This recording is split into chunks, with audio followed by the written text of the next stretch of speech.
तो बच्चों अब हम समझेंगे कि परछाई क्या होती है। चलिए इसकी डेफिनेशन देखते हैं। The patch of darkness on a screen formed by N opaque object under light is called a shadow. इसका क्या मतलब हुआ? तो दोस्तों बेसिकली एक शैडो बनने के लिए तीन चीज़ें चाहिए होती हैं। एक स्क्रीन, जैसे कि मान लीजिए ये जो पीस ऑफ पेपर है, उसके बाद एक ओपेक ऑब्जेक्ट जैसे मान लीजिए मेरा हाथ है, और एक सोर्स ऑफ लाइट जो कि ये बल्ब यहाँ पे जल ही रहा है ना। अब इस बल्ब से जो रोशनी आ रही है, आप ये देखिए कि किस तरीके से मेरा हाथ उसे रोक दे रहा है ना। आप देख पा रहे हैं यहाँ पीछे एक परछाई बन रही है, देख पा रहे हैं आप। चलिए मैं इसको थोड़ा और अच्छे तरीके से दिखाता हूँ। तो ये देखिए यहाँ पे मैं अपने फ़ोन की टॉर्च लाइट यूज़ कर रहा हूँ।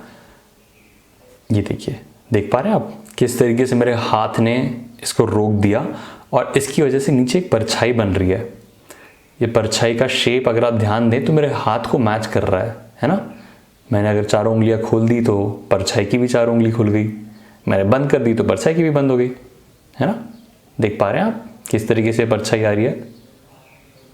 अब ये परछाई की वजह से हमें इंफॉर्मेशन मिलती है शेप ऑफ द ऑब्जेक्ट के बारे में। जैसे नीचे मेरी परछाई देख के आप बता सकते हैं कि ये एक हाथ की परछाई है ना। तो एक बार फिर से रिपीट करने के लिए, shadows are formed when an opaque object comes in the path of light, है ना। तीन चीजें जरूरी होती हैं एक शैडो के बनने के लिए। एक सोर्स ऑफ लाइट, दूसरा एक ओपेक ऑब्जेक्ट जो उस लाइट को रोके, और तीसरा एक स्क्रीन जहां पे वो शैडो बन पाए, है ना। शैडो की वजह से हमें शेप ऑफ एन ऑब्जेक्ट के बारे में थोड़ा आइडिया लग जाता है, वो हमें इंफॉर्मेशन देता है। जैसे आप यहाँ पे देखिए, क्या आप इस शैडो को देख के बता पा रहे हैं किस चीज़ की शैडो है? जी हाँ, ये एक हाथ की शैडो है। और इसको देख के देखिए, ये एक फैमिली की फ़ोटो है। यहाँ ये मम्मी खड़ी है, ये उनके पापा खड़े हैं, और एक छोटा बच्चा खड़ा है ना। इसी तरीके से यहाँ पे भी सेम एक फैमिली खड़ी है, लोग खड़े हैं। तो ये हमें शेप देख के आइडिया लग रहा है कि ये किस चीज़ की परछाई है। अब एक और चीज़ के बारे में हम सोचते हैं, how does same object give different shadow shapes. इसका क्या मतलब हुआ, आइए हम देखते हैं। तो जैसे ये देखिए, मेरे हाथ में एक ढक्कन है ना। अब मैं अपनी लाइट चालू करता हूँ, नीचे देखिए, जैसे जैसे मैं लाइट की एंगल चेंज करते जा रहा हूँ, किस तरीके से इसका शेप चेंज होता जा रहा है। अब देखिए नीचे कैसा एकदम पतली सी लाइन बन गई है ये ढक्कन ही, लेकिन पतली लाइन बन गया है ये। अब मैं इसको जैसे जैसे टेढ़ा करता जा रहा हूँ, धीरे धीरे गोल होता जा रहा है। लाइट को मैं आगे पीछे कर रहा हूँ तो अब देखिए परछाई पे भी फर्क पड़ रहा है ना। परछाई छोटी बड़ी भी हो रही है। तो यानी आप किस तरीके से आपने आपका सोर्स ऑफ लाइट रखा है, कहाँ आपका ऑब्जेक्ट है, कहाँ आपकी स्क्रीन है, इससे परछाई पे भी फर्क पड़ता है। ठीक है। अब एक और चीज, what about colours of object या फिर लाइट। चलिए देखते हैं। ये जो मेरे हाथ में ढक्कन है ये ब्लैक कलर का है, और नीचे जो परछाई बन रही है वो भी ब्लैक कलर की है ना। अब मैं इसका एक ऑब्जेक्ट जो है मैं चेंज करता हूं। मैं ये पेन लेता हूं, ये पेन का कलर आप देख पा रहे हैं, हल्का सा क्रीमिश कलर है इस पेन का, लेकिन इसकी परछाई पे ध्यान दीजिए, इसकी परछाई अभी भी ब्लैक कलर की है, यानी डार्क कलर की है। क्यों? क्योंकि परछाई उसे बोलते हैं जो लाइट की ना मौजूदगी की वजह से एक डार्कनेस होती है ना। लाइट वहां पे पहुंच नहीं पा रही है तो वहां पे अंधेरा है, और उस चीज को हम परछाई बोलते हैं। तो इसलिए परछाई काली ही दे होती है, चाहे आपका ऑब्जेक्ट किसी भी कलर का हो। जैसे क्रीम कलर के ऑब्जेक्ट की भी जो परछाई है वो काली है। ये देखिए यहाँ पे बस ब्लू कलर का पेन है, लेकिन तब भी इसकी परछाई ब्लैक है। लेकिन क्या लाइट के कलर की वजह से फर्क पड़ सकता है? What about colours of object या फिर लाइट? तो इन फोटो में ध्यान से देखिए, है ना, पीछे बैकग्राउंड किसी भी कलर का हो, लेकिन शैडो हमेशा काली हो रही है ना। तो मान लीजिए शाम का टाइम है, आपको सूरज की वजह से जो रोशनी मिल रही है वो थोड़ी सी ऑरेंज कलर की है, तब भी आपकी परछाई जो बनेगी वो काली ही बनेगी।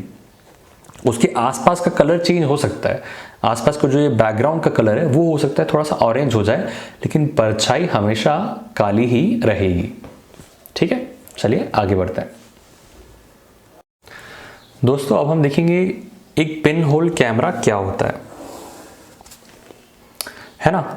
तो पिन होल कैमरा का सेटअप वैसे तो काफ़ी इजी होता है और इस सिंपल मटेरियल से आप अपने घर पे भी बना सकते हैं। क्या चाहिए होता है आपको, एक डब्बा, बक्सा या फिर कोई सी भी ऐसी चीज़ चाहिए होती है जो बंद हो और अपने अंदर रोशनी ना आने दे, है ना।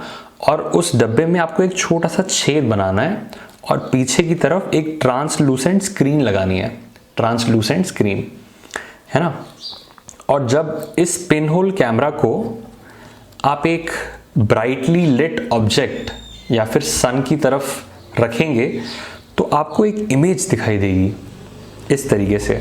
जैसे मान लीजिए ये पेड़ है और यहाँ पे मैं पिन होल कैमरा के थ्रू देख रहा हूँ उस पेड़ को, तो मुझे वो पेड़ दिखाई देगा इस पिन होल कैमरा की स्क्रीन पे।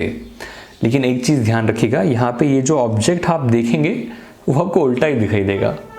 तो ऐसा क्यों हो रहा है, कैसे हो रहा है, इसके बारे में हम थोड़ी देर में जानेंगे। लेकिन एक चीज़ दोस्तों हमेशा याद रखिएगा, कभी भी आप सूरज को डायरेक्टली ना देखें। क्यों? क्योंकि सूरज से जो रोशनी आ रही होती है वो बहुत ही तेज़ होती है और आपकी आंखों को नुकसान पहुंचा सकती है। तो ये चीज़ याद रखिए, never ever look directly at the sun, है ना।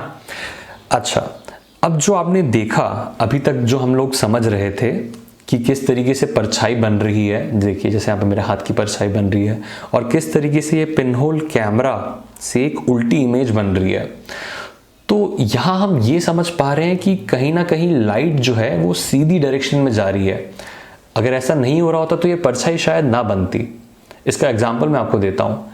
अगर मान लीजिए मैं यहाँ पे बोल रहा हूँ और बोलते बोलते मैं अपना हाथ अपने मुंह के पास लाता हूँ, तो क्या आप जो मैं बोल रहा हूँ सुन नहीं पाएंगे? सुन पाएंगे, है ना। क्यों? क्योंकि मेरा हाथ पूरी तरीके से उस बोलने को रोक नहीं पाएगा, है ना। जो साउंड आ रही है वो साउंड घूम के कहीं और से आ जाएगी। लेकिन लाइट का ऐसा नहीं है। मैंने अगर मान लीजिए यहाँ पे नीचे हाथ रख दिया तो आप नीचे की चीज़ देख नहीं पाएंगे। क्यों? क्योंकि लाइट जो यहाँ से आ रही है वो सीधी आ रही है, तो रोक दे रहा है उसको। इसी तरीके से पिन होल कैमरा के केस में जब लाइट सीधी ट्रैवल कर रही है तो उसके सीधे ट्रैवल करने की वजह से ही सिर्फ इस छोटे से छेद से इतनी बड़ी इमेज बन पा रही है, और वो भी उल्टी, है ना। आइए हम इसका एक प्रूफ देखते हैं। तो ये देखिए, यहाँ पे मेरे हाथ में एक सिंपल सा रोल है। आप भी इस रोल को काफ़ी इजीली बना सकते हैं। सिंपल एक पेपर को रोल करते जाइए और ऐसा एक रोल बन जाएगा, है ना। ये पाइप जैसा दिख रहा है। अब ये देखिए, ध्यान से देखिए, इस पाइप के नीचे की तरफ जो रोशनी है, ये जो पेड़ आपको अगर आप देख पा रहे हैं तो ये सेम पेड़ आप इसके आर पार भी देख पाएंगे, है ना। दिख रहा है, देखिए किस तरीके से इस पाइप के आर पार आप देख पा रहे हैं, है ना। नीचे का पेड़ दिखाई दे रहा है। लेकिन अगर इस पाइप को मैं थोड़ा सा मोड़ दूं इस तरीके से, देखिए यहाँ पे नीचे पेड़ दिख रहा है, जैसे जैसे मैं इसको मोड़ता जा रहा हूं, ये देखिए वो गायब हो गया। यानी इस पेड़ से निकलने वाली जो रोशनी थी वो अब हम तक नहीं पहुंच पा रही है। क्यों? क्योंकि हमने ये पाइप को मोड़ दिया है। मैं इसको वापस सीधा कर दूं तो हम देख पा रहे हैं। तो इसको देख के हमें क्या समझ में आता है दोस्तों? इसको देख के हम ये समझ पा रहे हैं कि जो रोशनी यहाँ से निकल रही है वो सीधी ट्रैवल कर रही है ना। यहाँ से निकल के सीधे आपकी आंखों में आ रही है। तो इसका मतलब है light travels along a straight line. That is why when opaque objects obstruct it, a shadow is formed. है ना। चलिए हम और टॉपिक्स के बारे में पढ़ते हैं। तो आइए दोस्तों, अब हम समझते हैं कि रिफ्लेक्शन यानी कि प्रतिबिंब क्या होता है। अब ये देखिए, मेरे हाथ में एक आईना है। इस आईने की वजह से आप काफ़ी सारी चीज़ें देख पा रहे हैं, है ना। ये देखिए, ये सेम चीज़ जो ऊपर मैंने लिखी है ये आप आईने में भी देख पा रहे हैं। बस उल्टी है शायद थोड़ी सी, इसलिए आपको समझ में नहीं आ रहा होगा। लेकिन ये सेम चीज़, ये देखिए, मैं भी यहाँ पे अपनी उंगली रख के आपको दिखाता हूँ, है ना। दिख रहा है?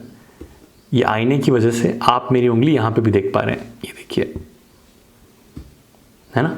तो ये जो आईने के अंदर जो हमें चीज़ दिख रही है इसे हम कहते हैं रिफ्लेक्शन, हिंदी में प्रतिबिंब।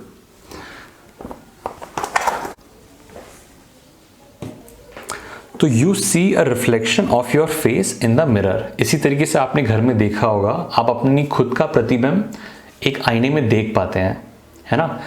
Mirror changes the direction of light that falls on it.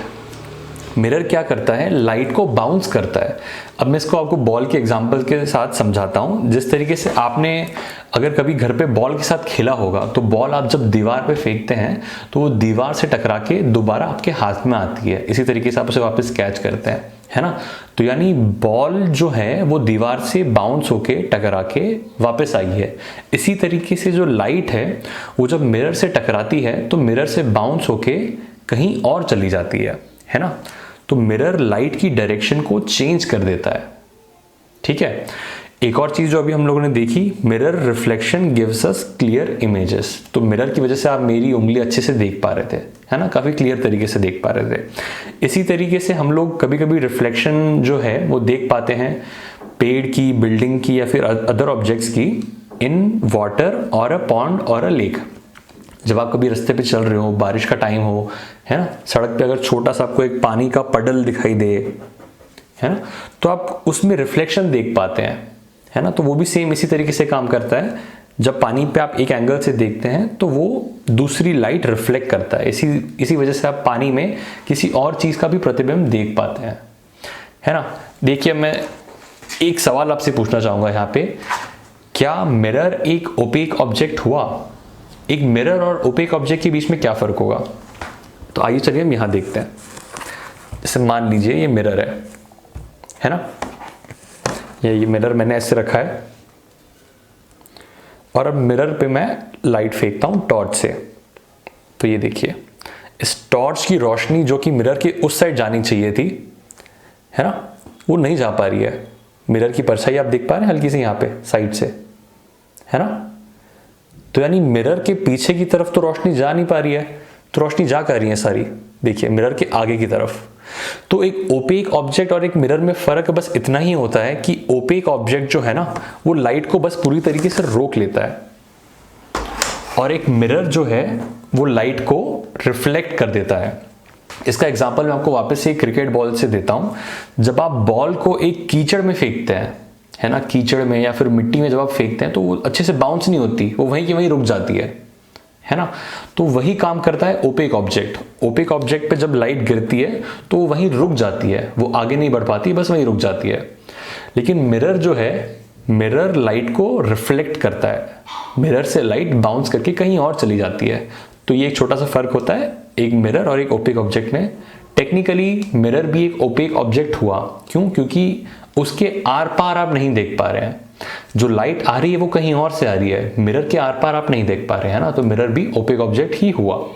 बस छोटा सा डिफरेंस होता है कि वो लाइट को बाउंस करता है और सारे ओपेक ऑब्जेक्ट्स लाइट बाउंस नहीं कर पाते हैं। अब सिंस मिरर जो है लाइट बाउंस करता है, तो वो मेथड यूज करके एक इंटरेस्टिंग सा इक्विपमेंट होता है जिसको हम बोलते हैं पेरिस्कोप।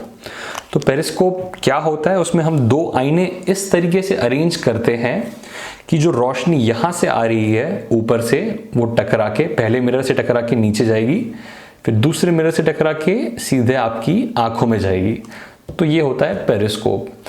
इसकी एक और तरीके से आप सेटिंग कर सकते हैं, वो ये है कि मान लीजिए ये एक दीवार है ना, आप यहां पर खड़े हैं और आपको दीवार के इस तरफ देखना है, इस साइड। तो आप कैसे देखेंगे, आप यहां पे एक आईना लगाएंगे, ये देखिए ऐसा, और एक यहां पे आईना लगाएंगे, एक ऐसा। तो दीवार के इस तरफ से जो रोशनी आ रही होगी वो आएगी यूं, इस मिरर से टकराएगी, फिर यहां जाएगी और फिर आपकी तरफ आएगी। तो यानी आप रोशनी देख पाएंगे दीवार के उस तरफ की। या आप ट्राई कीजिएगा अपने घर के आईनों के साथ और अपने दोस्तों के साथ मिलके। आपकी टेक्स्ट बुक में काफ़ी सारी चीज़ें इसके बारे में बता रखी हैं, वो एक्टिविटीज़ आप ज़रूर ट्राई कीजिए, है ना। तो आज हम लोगों ने पूरा चैप्टर कंप्लीट कर लिया। मेरी तरफ से happy learning and thank you.